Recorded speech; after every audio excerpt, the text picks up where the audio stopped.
fill out the census, and now you're trying to improve that this time around, I would Yes. imagine.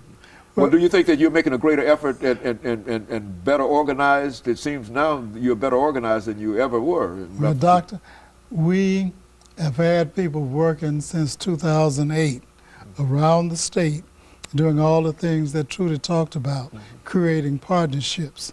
And we have gotten the message out, but still I'm hearing on television just about every day people saying they don't know what the census is. The census is simply a count of the population every 10 years, as well as electing folk for Congress and the number of seats that are being in redistricting. Yes, and that's what the census is about. And if you don't fill it out, you're hurting your community, you're hurting yourself, and you're hurting your state. And I want to add that the census will count everybody in nursing homes, everybody in hospitals, and everybody, all students that live in dormitories, they will be counted where they are going to college if they're living in dormitories. So parents will not include them at that time because they will be counted if they live in, all of the students that live in the dormitories at TSU, Vanderbilt, MTSU, but they will be counted towards that particular city and population. So it is, and we counting the homeless. We have a special entity where we are counting the homeless, as well as people in the prisons will be counted as well. They are counted one time where they are sleeping the most at the times the forms come out. And so that's the system.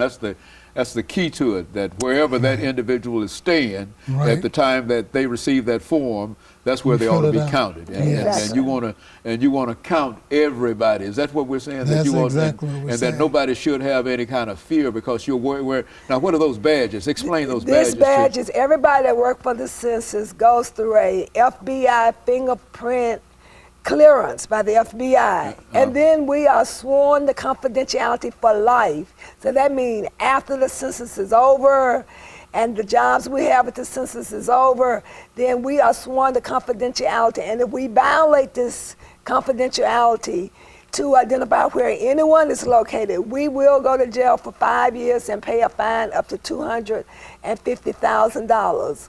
And so we want to make sure that everyone is counted and they feel safe, and that they don't have to worry about whether or not they should, if their information will be violated. The information is confidential for 72 years. So most of us will be dead and gone. But a lot of our family members will use that information for genealogy. And you can only go back to the genealogy information back to the 1970s, 1930s, correction. So it's confidential for 32 years. And the only count that the president will get, it's been a constitutional mandate since 1790, that we count everybody that's living in this country. And so he would only get the head count. He will not get any confidential information. He would get a numbers count, and then he'll pass that numbers count on to the governor, who will pass it back to the cities to make sure they get monies for operations. And of course, this also is important to excuse me, various ethnic groups and minority groups and et cetera, and that those individuals who believe that it might be some kind of conspiracy on the part of somebody to find illegal immigrants and et cetera, that has nothing to do with this count. We cannot report any, we cannot report anything to immigrations.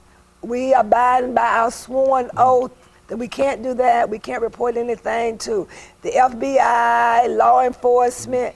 By law, no census worker can report anything. Everything is safe and confidential. Very good. And of course, over the last half minute we have here, let me thank the two of you, Mr. Darby and Ms. Parham, for coming by and giving us that excellent information. And as a matter of fact, I think that I probably gained more out of this conversation this morning than perhaps even some members of our audience, because I was under some wrong impressions in reference to it, and now I think that I understand it better. But I also understand that this is an urgent kind of situation, that people have to be counted, and that there is no reason or no rationale for anybody to say that we cannot participate in the census, or they cannot participate in the census. Is that, and that's what you're trying to make sure that doesn't happen. Is that right? Yes, and part of the march to the mailbox on April 10th. Okay, and of course, let me encourage our audience to tune in again next week for another informative edition of Congress.